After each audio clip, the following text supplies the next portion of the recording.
La perte de son emploi constitue toujours pour chacun un drame, tant au niveau social que familial.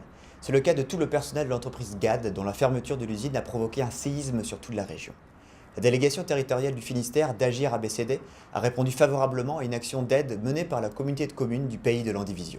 Ce que nous avons mis en place là, ce que nous avons appelé territoire en action, nous l'avons mis en place parce que nous venions de connaître sur notre territoire des difficultés d'entreprise, entre autres de l'entreprise GAD, qui avait licencié plus de 800 personnes et qui faisait que nous avions un nombre de chômeurs important sur notre territoire que nous voulions aider. Eh bien, nous avons recherché des gens pour nous aider à aider ces gens en difficulté à la recherche d'emploi. Et nous avons trouvé auprès d'Agir ABCD une solution fantastique de gens bénévoles, des retraités qui s'investissent pour les autres, qui viennent aider les autres dans la compréhension d'eux-mêmes, dans l'estime qu'ils doivent avoir d'eux-mêmes, le travail qu'ils doivent faire pour vivre mieux demain.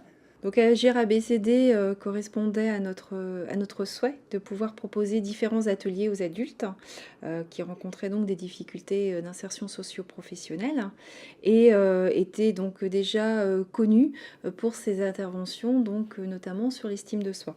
Et c'est aussi peut-être une action solidaire dans la mesure aussi ces retraités habitent, je dirais, sur les communes environnantes. Voilà, tout à fait. Donc il y a plusieurs personnes qui sont sur différentes communes de la communauté de communes et qui ont donc été au cœur de tout ce qui s'est passé, nous, sur notre territoire, là, depuis 2 ans bientôt, notamment avec la fermeture de la société GAD, qui effectivement était un véritable tsunami social, économique et social sur le territoire, et du coup était au cœur de cette population-là, et était plus aussi à même de comprendre la réalité de vie des uns des autres et des difficultés qu'ils pouvaient rencontrer. Donc c'est vrai que ça nous a paru vraiment pertinent de les solliciter.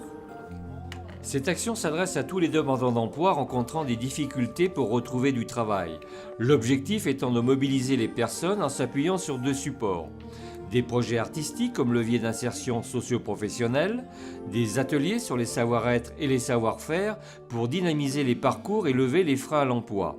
Sont proposés également des ateliers sur la sécurité au travail, la gestion du budget, la mobilité, l'informatique, la maîtrise d'Internet, la recherche d'emploi et surtout l'estime de soi.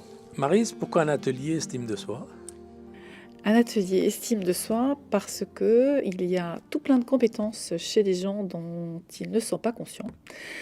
Et que quand on est en situation un peu complexe à un moment de sa vie, on est encore un petit peu plus en situation difficile. Il existe aussi dans le processus un certain nombre d'ateliers complémentaires à celui-ci. Oui, tout à fait.